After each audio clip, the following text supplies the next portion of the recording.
Got your Bibles? Turn to Daniel chapter 5. Well, at least listen to me read it. Now, Belshazzar, he's the king of Babylon, and he's having this big feast. It takes days to get through one of these feasts. And he was kind of being big-headed or whatever, and he went and ordered the vessels from King Solomon's temple to be brought out so he could drink from them and use them in his debauchery and revelry.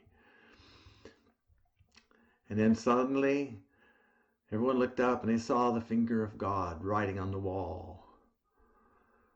It says in the Bible, Belshazzar, his thoughts troubled him, so that the joints of his hips were loosened and his knees knocked together.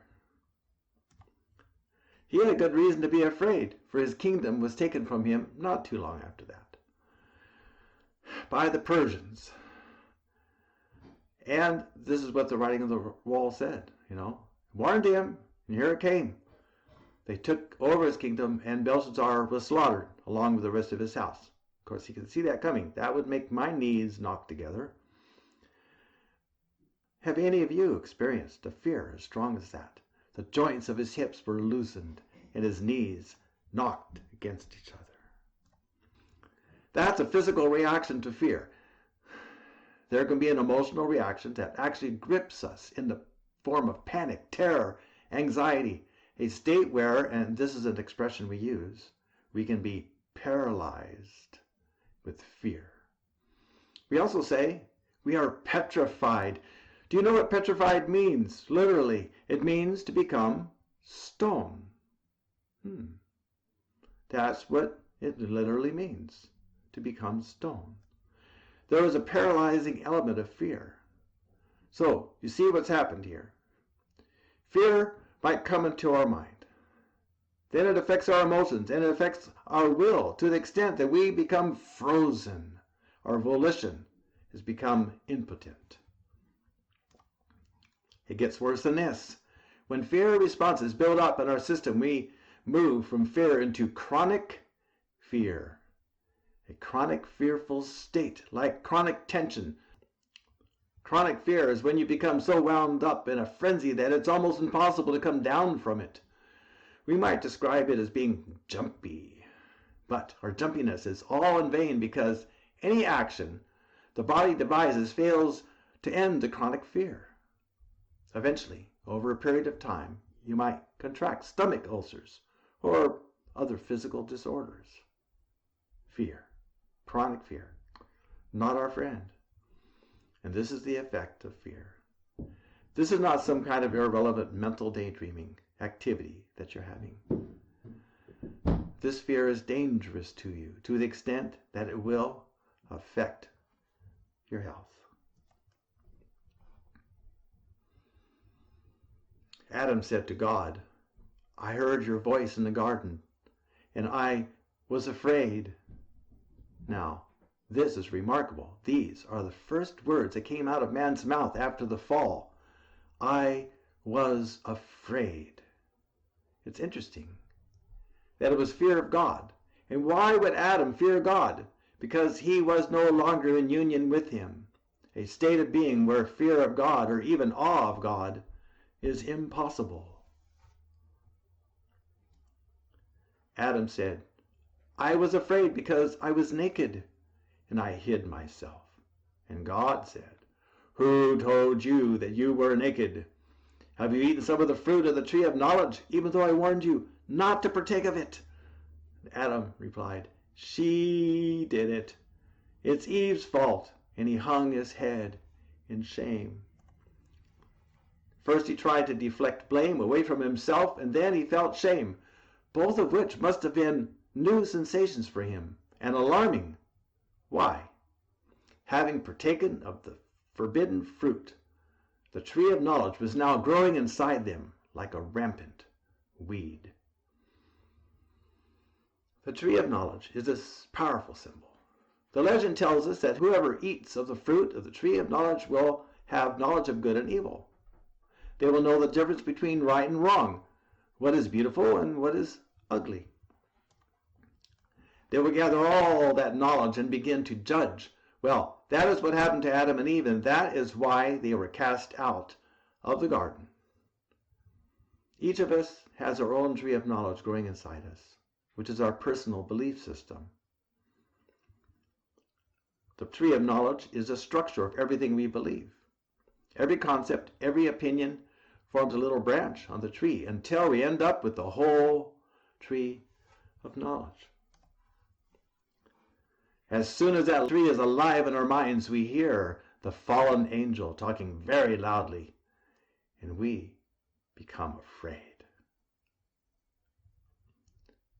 Once we partake of the forbidden fruit, we are no longer spiritually safe, not protected or secure.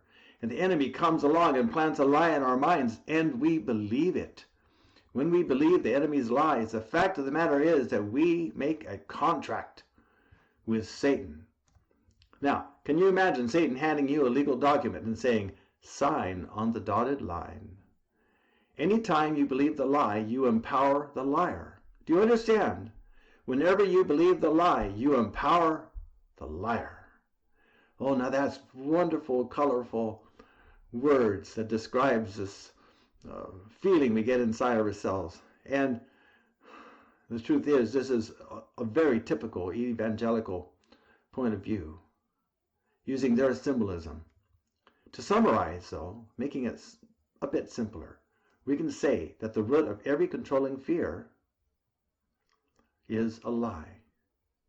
At the root of every controlling fear is a lie. Some people believe in Satan as a literal personal force, but to me, and many others, Satan is just another word for fear, nothing more. Yogananda wrote, when one goes into deep samadhi, or union with God, one is justified in saying that there is neither subjective nor objective Satan, but only ever new, ever joyous spirit. However, as long as creation only is perceived, one has to acknowledge the appearance of duality. God and Satan are facts, even if the latter exists only in delusion and not in reality. When you enter union with God, both Satan and fear dissolve. Where does the ego fit into this? Right here and now, I'm going to claim that the ego has been misunderstood. Instead of claiming that the ego is responsible for fear and Satan, let's say that the ego has been given a certain point of view in which it lacks information. Its theories about the nature of reality are flawed, incomplete, as I explained. The ego lacks awareness. That's the word I'm looking for, awareness. When the ego becomes aware of the presence of God, there is a shift. Fear is no longer possible. What do you think it would be like if your ego was not afraid, could not be afraid? That's what I'm talking about. The ego is no longer afraid. Likewise, division of any kind is not possible.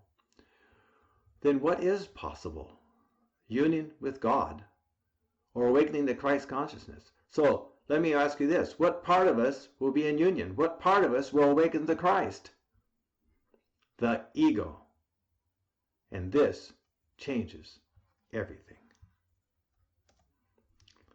Let's sit at a table in a fancy restaurant.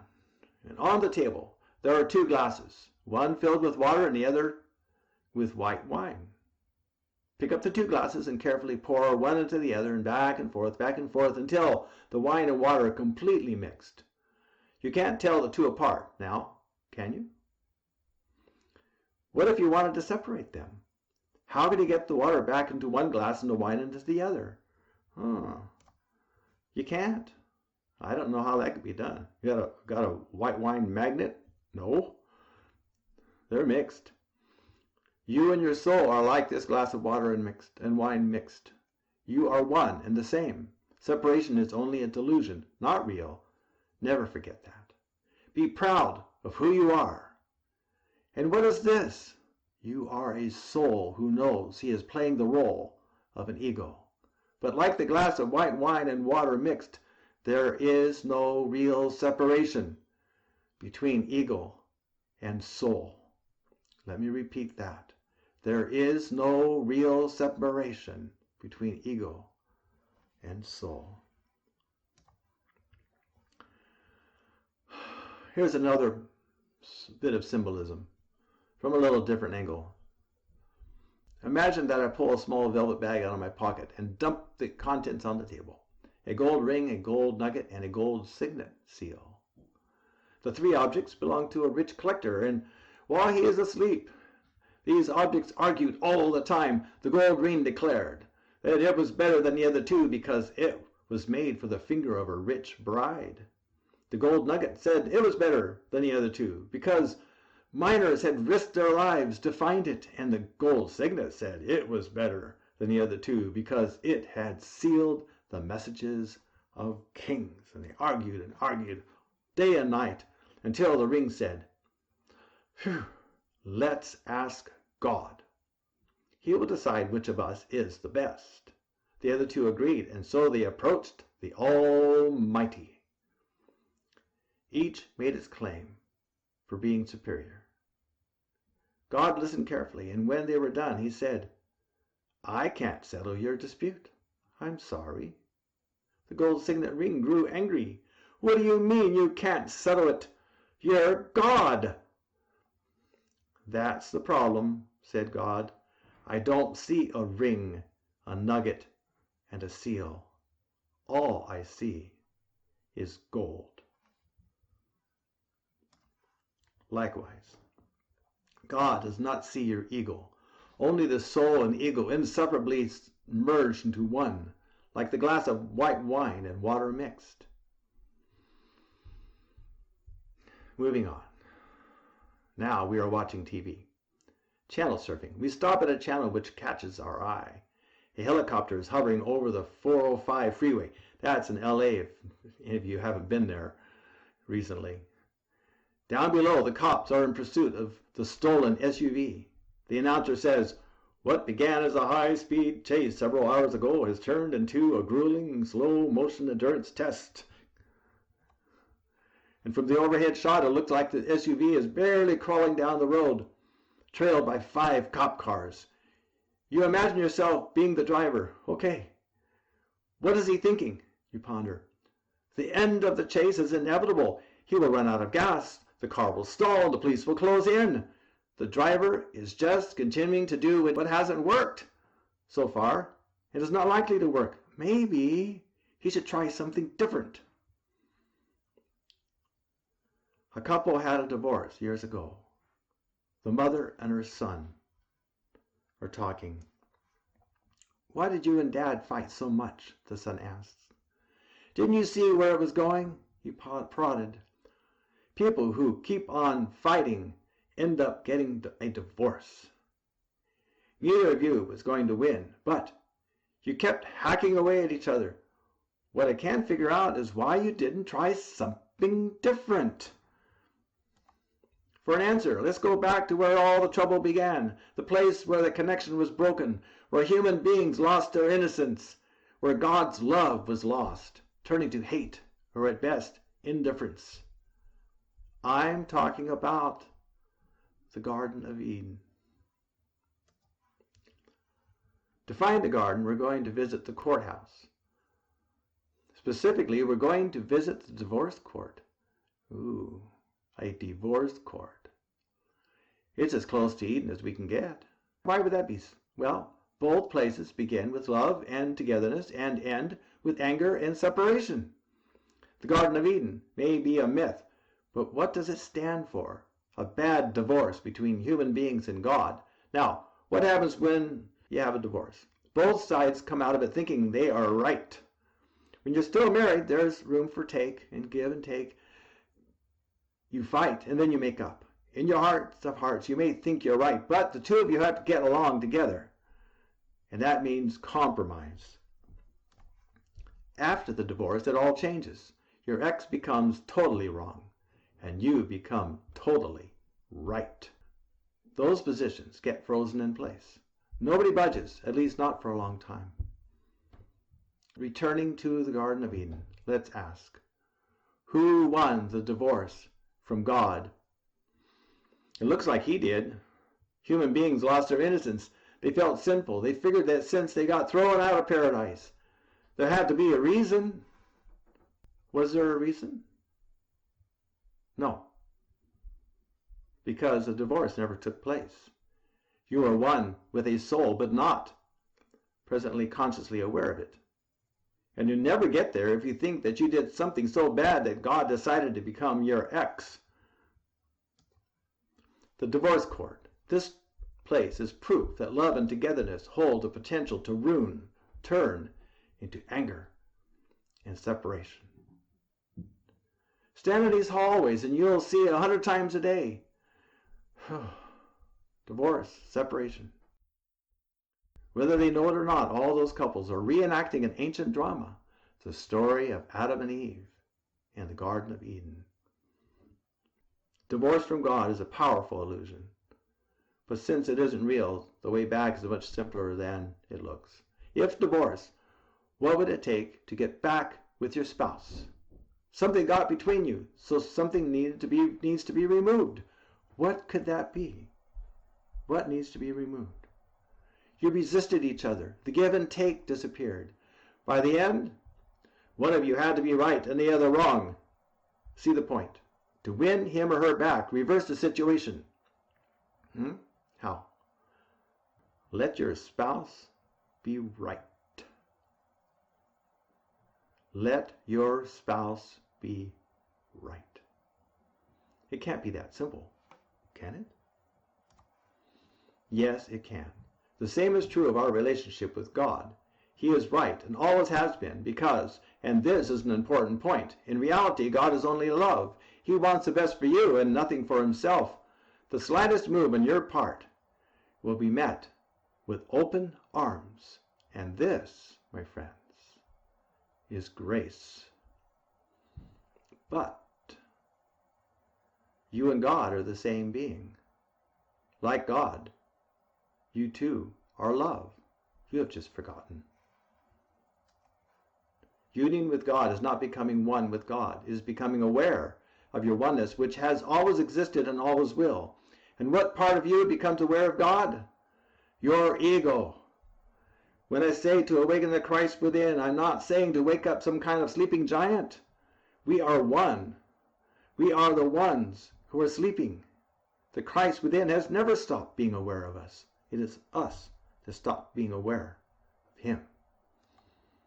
So stop trying to separate the white wine and water. Stop trying to see a separation between you and God. You, remembering your oneness, is the real grace. Being woken up from the dream is the real grace. Ask and you shall receive. Knock and it shall be opened up to you. Each of us has our own tree of knowledge growing inside us. And as soon as that tree is alive in our mind, we hear the fallen angel talking very loudly, and we become afraid. The legend continues to tell us that the goal of mankind is to return to the garden, to return to paradise. Why? So we can partake of the fruit of the tree of life. This is a different kind of tree. Its fruit is salvation. Outside the garden, outside the realization that we and God are one and the same being, we are uncovered. We are naked before the power of fear. Inside the garden, we are fearless because there we walk with the Lord. I want to ask you right now to open up before God in your mind and heart and ask him. Pray right now one of those little arrow prayers up to God, like shooting an arrow, and say, what is the lie I have believed that is the foundation of the fear in my life? What is that lie? Now, symbolically eat some of the fruit of the tree of life and say, show me. Remember the kind of prayer where you surrender to God and say, show me? Say it now. Say, show me the lie that I have believed that is the foundation of the fear in my life.